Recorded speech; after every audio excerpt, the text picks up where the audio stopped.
Right. Hey, so Okay. So for my units 9 and 10, I have to review my favourite Christmas films and discuss other people's favourite Christmas films with them. So I've chosen to do that with you, Nathan, because I feel like we talk about films well together. So my 3 picks for my favourite Christmas films are Gremlins, Home Alone, and Batman Returns. Right. Good, solid picks. Yeah. Well, the reason I like them is actually because of they're unconventional for Christmas movies. Particularly Gremlins and Batman Returns. Yeah, Home Alone's more considered a much classic more of a Christmas movie. Christmas film. Yeah, but like it's nothing like Scrooge or like no, it's Christmas not like Carols. A Wonderful Life or anything. Yeah. No, I like Batman Returns and Gremlins because they're unconventional Christmas movies. They're darker, they're more edgy. They've got more of my sense of humour in them, and it just appeals to me more. But we'll talk about Home Alone first because it is. Home Alone's the most Christmassy of these films. Home Alone's one of the classic Christmas movies. It hits the conventions of being heartwarming and kind of sappy at times, but it's definitely the most family friendly of the movies that we've selected, I would say. Batman Returns, but it got loads of it got loads of backlash from the Batman series, and Tim Burton kicked off of it because it's too dark. Yeah, because they were trying to make something a bit like darker and a bit more edgy, but there was a big controversy about it. The sponsors didn't like it. Yeah, because was it released as a Christmas movie? It came out around Christmas. I believe it was. Yeah. I think the famous story is that they wanted McDonald's wanted toys for them for the Christmas season. But then they got shown the Danny DeVito toy, and we're like, we can't sell this to kids; it's way too scary. Yeah, well, that's one of the things that kind of amuses me about Batman Returns is that it is a Christmas film, but if you showed it to a kid, like I watched it for the first time when I was a kid, and I found it really scary as well. Like the bit where Danny DeVito is biting the guy's nose and stuff, and there's that's as a kid can be quite traumatizing, and it is kind of like it's kind of horrifying, the plot of the movie, because he wants to. What does he want to do? He wants to kill all the. No, he wants to kill all the firstborn children in Gotham City on Christmas Eve. Yeah, because he got thrown away as a kid, which is fucked up for a Christmas movie. Yeah, and he just started mind controlling penguins and telling them to blow themselves up kamikaze style. Yeah, for some reason I like it because it's wacky. It's not a heartwarming Christmas movie you can watch with all the family. Yeah. There's brutal murder in that movie. It's dark, but it's not the gritty dark of the Nolan films. No, yeah. It's the cheesy dark of 90s and Batman. Oh no, yeah, it's an underrated movie too. Yeah. It's probably the most underrated Batman movie, if you ask me. Batman and Robin Schumacher. Jesus Christ. Yeah, it's just a very unconventional Christmas movie, but it definitely is a Christmas movie because, they make that centers around. They make Christmas. that very apparent, and they try to use some of the Christmas conventions to upturn them to add more horror to the Penguin. Yeah. Yeah. Has been a bit of time since I saw this, so I'm not best to talk about it. Oh yeah. Yeah. Okay. Right, want to talk? That's alright for that briefly. We can come back to it later. Yeah. Okay. Do you want to talk about Gremlins? Alright. Okay, so probably my favourite Christmas movie and the favourite movie we're talking about is Gremlins, which is a slightly more conventional Christmas movie. It's it definitely had Christmas movie front and centre of when it was making, I believe. Yeah, it's present in the marketing as well because the poster for the movie is it's the Gremlin popping out of the box. Yeah. Well, the plot of the movie it's a Christmas present gone wrong, basically. Puberty algorithms. Is that? Yeah, for Gremlin, it starts off as a nice little cute thing. Oh my god! Then it grows old, and then it starts drinking and gambling. I don't know how I've not seen that. I don't know how I've not seen that. But yeah, no. Christmas ties in more to the plot of it does. Gremlins as well, because they're trying to. It's a Christmas present gone wrong. Yeah, and but it's. I think it's also got some of that, people getting puppies for Christmas and stuff, and just not caring for them because it instantly breaks the rules. Yeah, you definitely get that vibe from it. So it definitely gives out. It's got a good message. Yeah, as a Christmas movie goes. Yeah, it's like it's got the be respectful of your gifts and also be respectful of yourself and don't let yourself go into become one of these. Yeah. Yeah. But it's also just good, like a little comedy horror film. Yeah, like it's a horror, but it's the movie that they created the PG-13 rating for. Yeah. I don't know if you know that. Is it? Yeah, because they couldn't decide whether it was. Well, I knew Indiana Jones had a bit of that. Yeah, Indiana Jones had an impact on it, but the movie that brought that about was Gremlins, because the censors couldn't decide whether they were like, oh, is this too much for rated R, or is it too little for rated R? Is it too much for PG? So they made the PG-13 rating, which is probably the most common rating for most forms of media now. Yeah, PG-13. Because it maximises profit. So Gremlins had a big impact on cinema in that way. Yeah, huge. Yeah. If you consider that. Because the PG-13 rating is obviously the way to maximise profit for films. Also the puppeteering of the Gremlins. Oh yeah, the animatronic work is fantastic. Who was it? Who was it? Stan Winston, was it? Was it Stan Winston? Hold on. Just finding the... Just do a bit of live research for this. Yeah. I think it was it Rick Baker? I don't know. Yes, it was Rick Baker. He worked on a lot of other movies like The Fly, and I think like this is probably the peak of puppets got in cinema, didn't it? Yeah, and they improved with the second film as well. Yeah, but we're not talking about that because it's not a Christmas movie.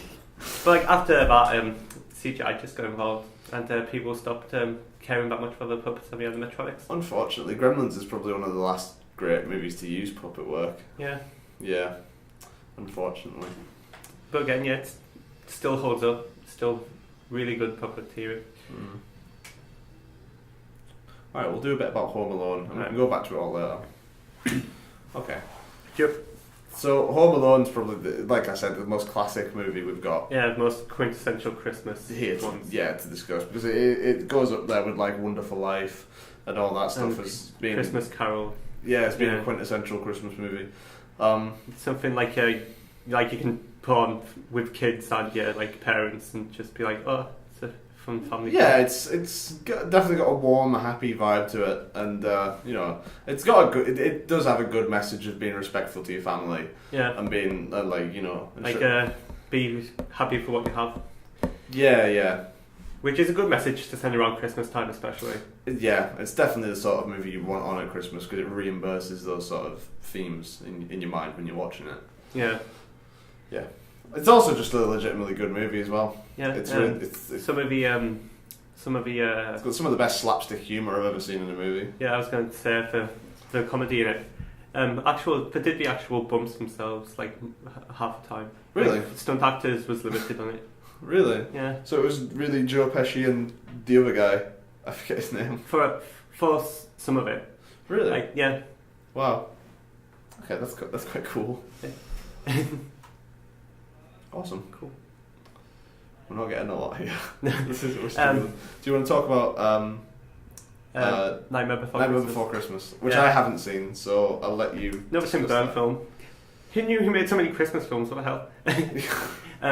Yeah, but well, Tim Burton didn't actually direct Nightmare Before Christmas. No, he didn't. It was oh god, same person who did Caroline. Can't remember his name at the moment. We'll look it up. We'll do a more live research. More live research, yeah.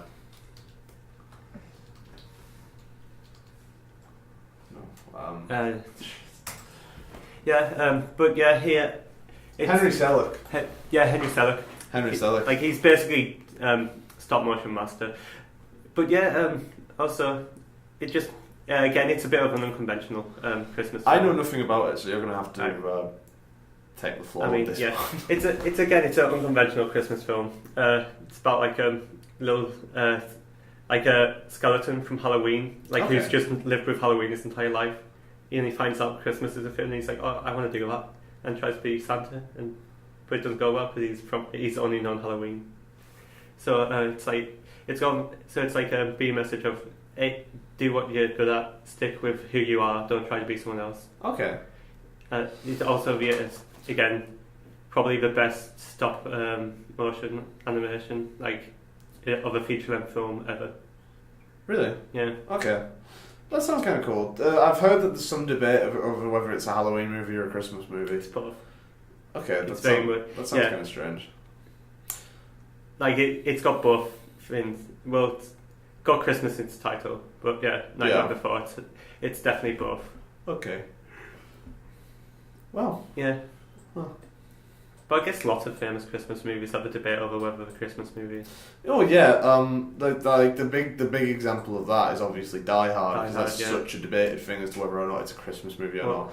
Even Batman Returns has like when I tell people that that's one of my favourite Christmas movies, they often do a double take and they're like, oh, is it a Christmas movie? Yeah. Because that's one of the debated things is a movie a Christmas movie just for being set at Christmas? Because if you go by that logic, then a lot of movies are Christmas movies. Yeah, but I think if it adds something to the movie. I mean, I guess. Like in it adds a plot, it adds backstory to the Penguin character. In he was found when. Yeah. I mean, there's an emotional factor with it in that movie because the fact that he's never had a nice Christmas has made him such an evil bastard. I mean, it's definitely used for emotional impact with his character in Batman Returns, but it doesn't tie into the rest of it in a significant way. And I haven't seen Die Hard, which is the big example of this. Yeah, Die Hard. Die Hard, it plays with music it's the plot. It's a way to get them to alter the building. And it's a reason for the police incompetence to some degree. Yeah. But it's a bit tangential to it. So it doesn't really tie in massively, but is it used as more of a plot device than anything else? Yeah. It's noticeable, but it would work perfectly fine without the Christmas elements. Yeah, because the rest of the Die Hard movies don't do that, do they? I think the second one does. Okay. The second one's a year later. Alright, okay.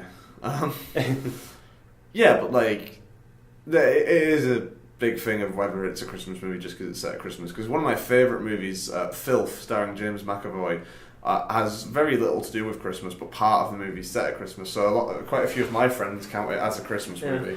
Well, that would be like him saying all the Harry Potter movies at Christmas. Again, a debated thing, because each one of them has a bit that takes place at Christmas. Yeah. Because they take place over the course of a year each time. Yeah. And I guess that one also had a bit of it had a seasonal release schedule of Christmas. Oh, did they? Yeah, the Harry Potter movies did. Okay. Oh, that's another thing. Do you count a movie as a Christmas movie if it came out at Christmas? Because, by that logic, then the Star Wars movies, The Hobbit... Yeah, just saw Spider-Man into Spider-Verse, that would be some... Movies that have nothing to do with Christmas. Yeah, literally. But just... Bumblebee's coming out sometime this month, has nothing to do with Christmas. Yeah. So would you count them as Christmas movies? Probably not, but there's an argument, isn't there? Yeah. There's definitely some sort of argument to be made there. Oh yeah. And then you've also got the classical Christmas movies, which people watch year in, year out. A Christmas Story, It's a Wonderful Life. Yeah. Basically the movies that my mum watches. Yeah. And that I have no interest in really. Although I've heard some of them are pretty good. It's a Wonderful Life's quite good. I've watched it briefly, and that seems to be the go-to Christmas film for a lot of people. Yeah, I know A Christmas Story. A lot of people never really was a fan of that all that much. Christmas Carol. Depends on what adaptation you've got. There's a billion of them. Because there's so many. The only one that I remember of A Christmas Carol is Muppets Christmas Carol, which I haven't seen for years. Most people's favourite album. Yeah, I've heard a lot of people like it. I remember it being quite good, from what I remember. It's got Michael Caine in it, hasn't it? Yeah. Yeah. Michael Caine.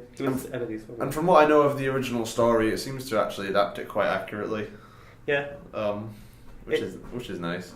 I think the most recent version of Christmas Carol is that Disney one. The Jim Carrey one, right? Jim Carrey, the weird motion Disney capture motion Jim Carrey capture one. Animated. I've heard mixed things about it.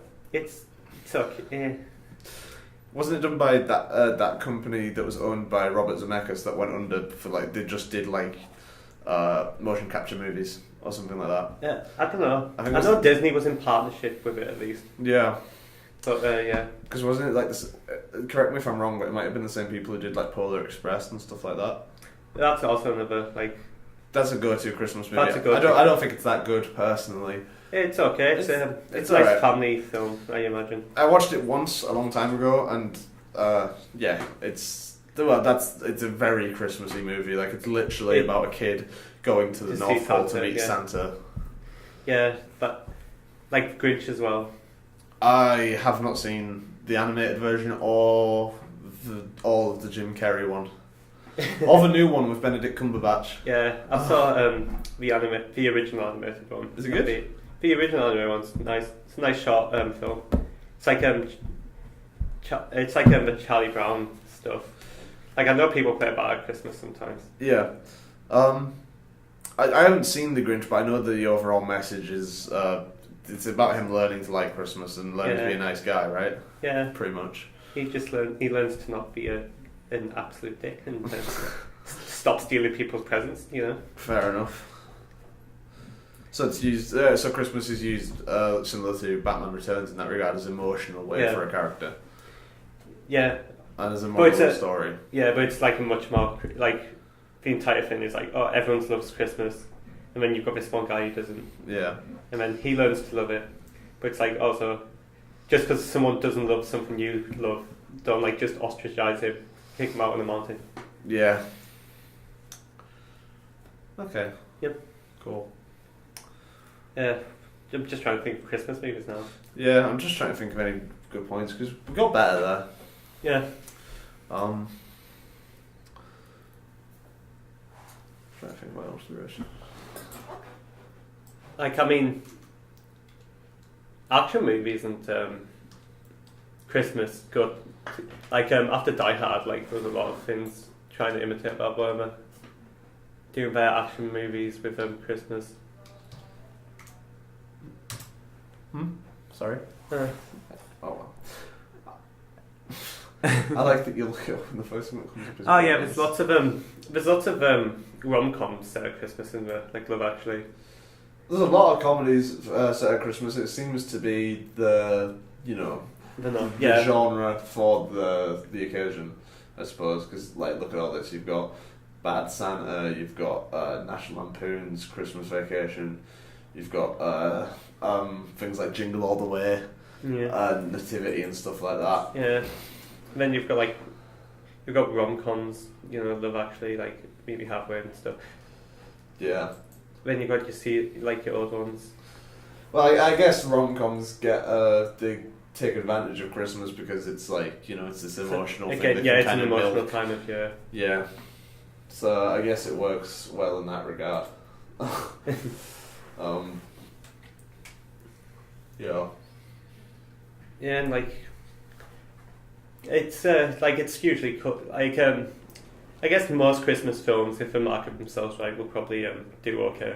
Yeah. Because it's cold out, so like not everything's doing. The kids get bored of like school holidays, so like it's a prime time to go like to cinemas to watch stuff or just sit in and watch a movie. It's like anything. It's something for Hollywood to exploit, I guess. Yeah. In that regard. Like if you market yourself right, you're probably gonna do well. Mm-hmm. Yeah. That's why most of the big movies, Star Wars, Harry Potter's. Yeah, it's why big franchise movies often come out around Christmas. Yeah. I mean, you've got summer movies, but like that kind of dominate the box office. But then the summer blockbusters, and then you've got the Christmas movies, which should do well. Yeah, like because for the past few years they've been releasing the Star Wars movies at Christmas since Episode 7. Do they release the Marvel movies at Christmas? Usually. Like, I think Captain Marvel was slated for a Christmas 2018 one, but they needed to push it back a bit. Yeah, it's when is it now? Like January or February. Yeah, okay. Yeah, because it's a profitable release slot. Yeah, because like you say, people are going to the cinema because it's cold outside and there's not a lot to do. Yeah. The Snowman. Remember that film? No. With Flying Snowman. Did you ever see Walking in the Air Song? Oh yeah, that one. Yeah. Okay, yeah. I just know it because of the Iron Brew parody advert. Did you ever see that really creepy Christmas movie? Jack Frost with Michael Keaton. The one where he dies in a car crash and comes back as a snowman. Yeah, pretty much Christmas movies are just like, there's not that much difference from, other sorts of movies. It's just basically a way to, it can be used as a plot device, it can be used as something to, make profit off of. Yeah, like, if you have a very bland movie, like, you can add in the holiday element, make it less bland, make it a seasonal thing. If it's good enough, you can, like... To spice it up, basically. Yeah, it can hopefully, like... plus, if you're, like, a producer of it, like, you're probably going to the back of your head, hopefully this become one of those ones you watch year in, year out. Yeah. They're definitely used, as a profit thing, because people want to go see Christmas stories. They want to go see, they want that Christmassy feeling. Yeah. Well, yeah, they're also usually quite heartwarming. They're usually to make you feel good. Unlike my picks, which are intentionally mostly kind of edgy and dark and don't have a lot to do with Christmas. Yeah. Just happen to be set at Christmas, basically. But the nice one, they usually have nice endings, like characters overcome it, they enjoy nice Christmases at the end. Yeah. And yeah, just it's what you want for Christmas in some aspects, isn't it? Yeah. Just basically sit down, drinking some hot chocolate, watch a nice Christmas movie. Pretty much. Yeah.